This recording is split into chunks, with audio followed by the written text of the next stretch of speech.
Sa ngayon araw na ito, dalawang hiker sa England ang napadpad sa isang minahan at laking gulat nila nang matagpuan nila ang isang buong Marvel movie set sa ilalim ng lupa. Sa Romania naman, natuklasan ang isang selyadong kuweba na 5.5 milyong taon nang nakatago at puno ito ng nakalalasong hangin at kakaibang mga nilalang. At sa kailaliman ng mundo, nakadiskubre ang mga siyentipiko ng isang nakatagong karagatan na nakakulong sa loob ng bato. At ito ay ilan lamang sa mga pinakakakaibang bagay na nadiskubre sa ilalim ng lupa.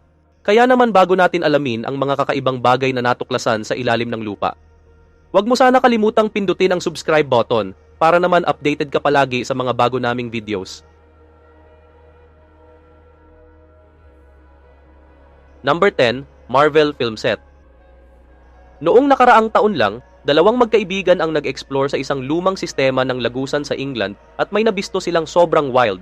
Isang iniwang Marvel movie set na halos 1,000 feet ang lalim sa ilalim ng lupa. Habang nasa loob sila ng isang dating minahan ng tingga, bigla nilang nadaanan ang isang buong set mula sa isang Fantastic Four na pelikula.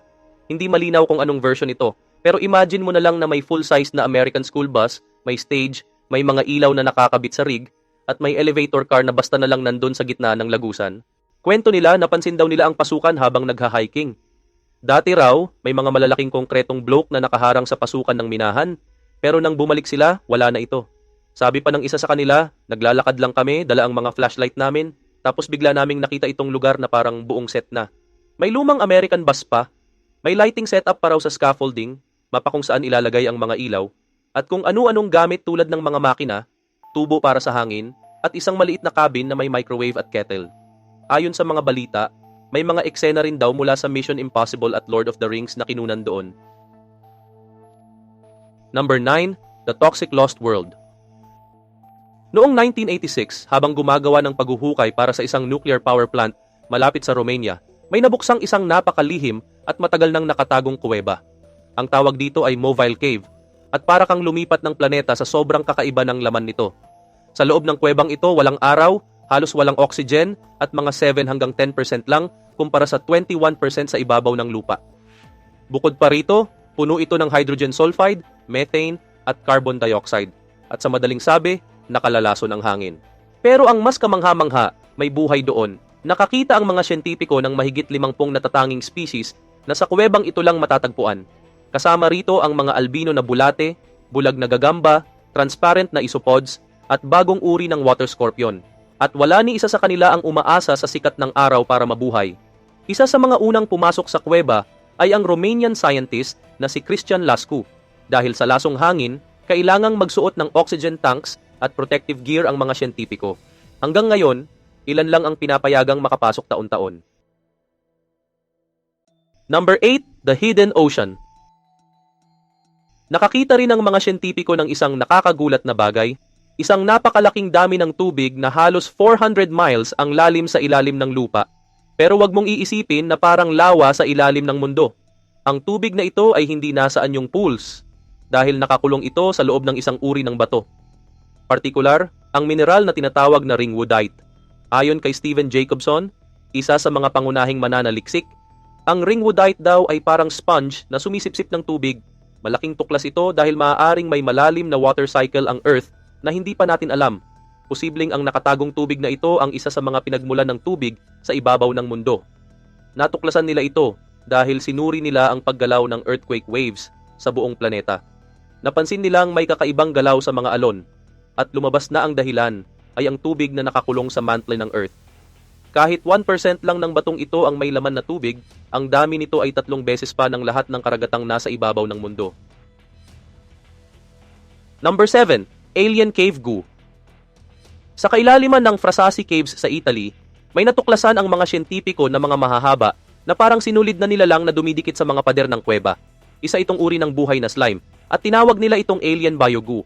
Ang mga malalagkit na hiblang ito ay binubuo ng mga koloni ng mikrobyo na nabubuhay sa lubos na kadiliman, walang sikat ng araw at halos walang oxygen.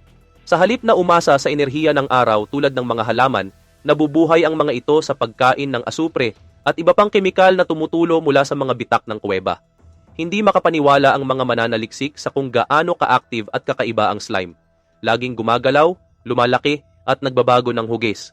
Isa pang ang scientist ang nagsabi na parang pumasok ka sa bangungot na bersyon ng cotton candy. Pero sa kabila ng pagiging creepy ng goo na ito, sobrang mahalaga ito sa science. Posibleng makatulong ito para maintindihan natin kung paano nabubuhay ang mga organismo sa matinding kapaligiran, kasama na ang mga lugar sa labas ng mundo. Ang ilan sa mga mikrobyo rito ay hindi pa kailanman natagpuan sa kahit saan mang bahagi ng Earth. Ayon sa mga eksperto, baka makatulong itong ecosystem na ito para maunawaan natin kung ano ang posibleng anyo ng buhay sa ibang planeta, gaya ng Mars o Europa, ang yelong buwan ng Jupiter. Number 6. Neanderthal Stone Circles. Sa loob ng Bruniquel Cave sa France, mga 1,000 feet mula sa bungad, may nadiskubreng napakakaiba ang mga archaeologists. Nakakita sila ng dalawang bilog na istruktura na gawa lamang sa mga basag na stalagmites, ang mga bato sa kuweba na tumutubo paitaas mula sa sahig. Mahigit 400 piraso ng bato ang pinutol nang halos magkakapantay ang taas at inayos pa bilog. Ang mas malaking bilog ay tinatayang may bigat na halos 2 tonelada. May mas maliit na bilog din malapit dito na gawa rin sa pinagpatong-patong na stalagmites. Sa loob ng mga bilog may nakita silang mga bahagi na tila nasunog na ebidensya ng apoy. May ilan ding buto sa loob ng mga ito. Pero ang pinaka nakakabigla ay ang edad ng lugar. Tinatayang 176,000 years na ang bagay na ito, kaya't hindi mga modernong tao ang gumawa nito. Dito na bago ang pananaw ng mga siyentipiko.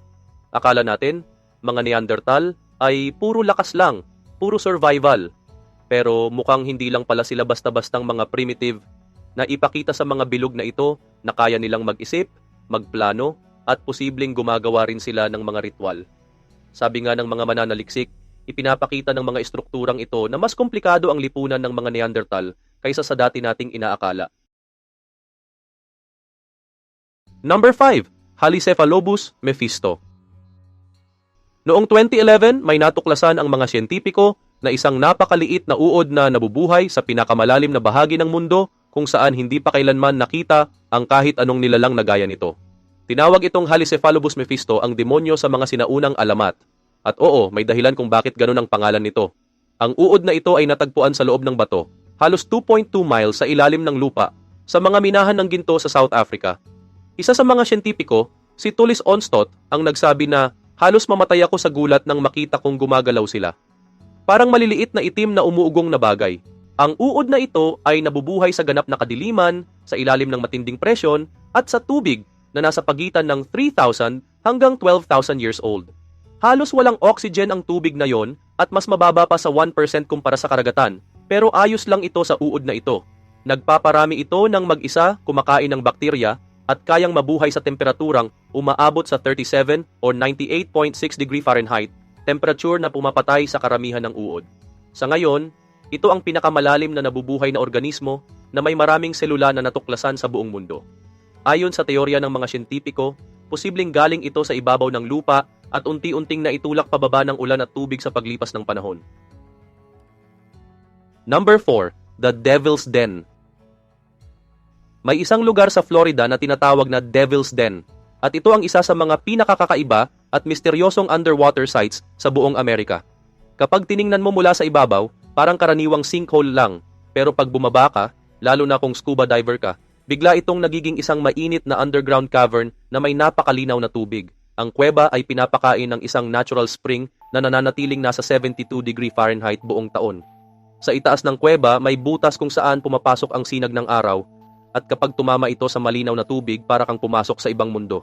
Sa pagdaan ng panahon, maraming natagpo ang prehistoric remains sa paligid at loob ng Devil's Den, kabilang ang mga buto ng mga mastodon, saber-toothed cats, at mga higanting sloth.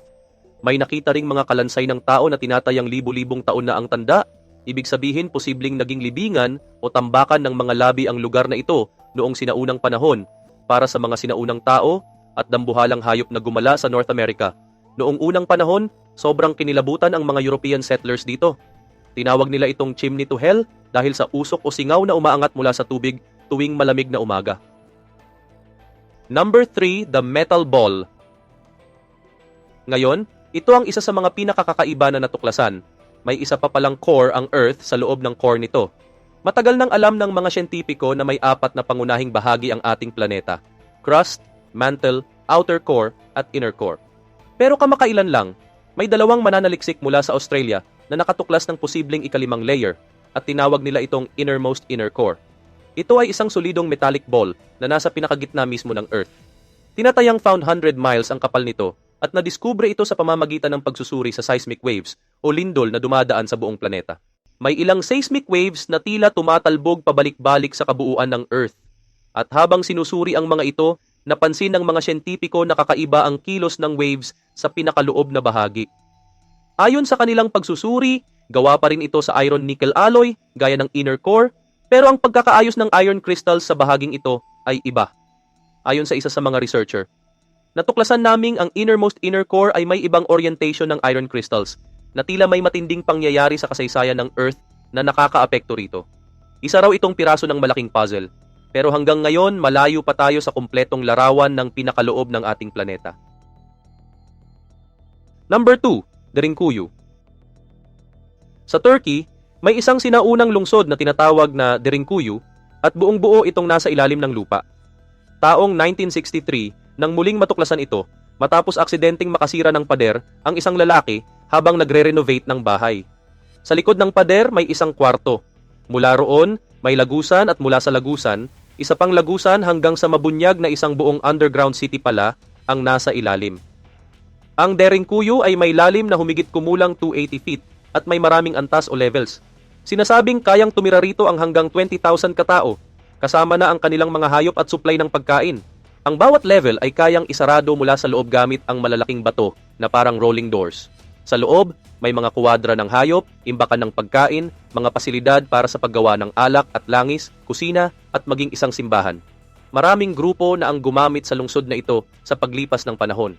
Una itong hinukay ng mga Phrygian noong ika-8 o ika-7 siglo BCE at pinalawak palalo noong panahon ng Byzantine Empire.